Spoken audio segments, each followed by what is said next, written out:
నిన్నటి రోజున పరమాత్మని చేరే విధానంలో సత్వగుణం ఒకటే అని తెలుసుకున్నాం కదా. అలాగే ఇంకొక ముఖ్యమైన విధానం ఏమిటి అంటే ధర్మాచరణ యందు ప్రీతి.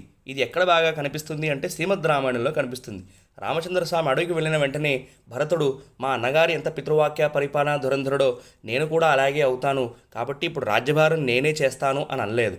అడవికి వెళ్ళి రామచంద్ర స్వామి పాదుకలు తీసుకుని వచ్చి సింహాసనం మీద ఆ పాదుకలను పెట్టి ఇవే రాజ్యాన్ని ఏల్తాయి అన్నాడు.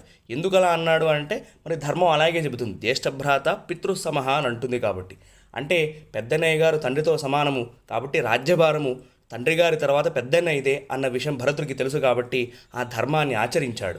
అంతేకాకుండా రామచంద్రస్వామి తిరిగి వచ్చేశాక రాజ్యాన్ని ఎంతో ప్రీతితో తిరిగి అప్పచెప్పాడు. అప్పుడే 14 సంవత్సరాలు అయిపోయాయా, మా అన్నగారు అప్పుడే తొందరగా వెనక్కి వచ్చేసారా అని ఎక్కడ బాధ లేదు భరతుడికి.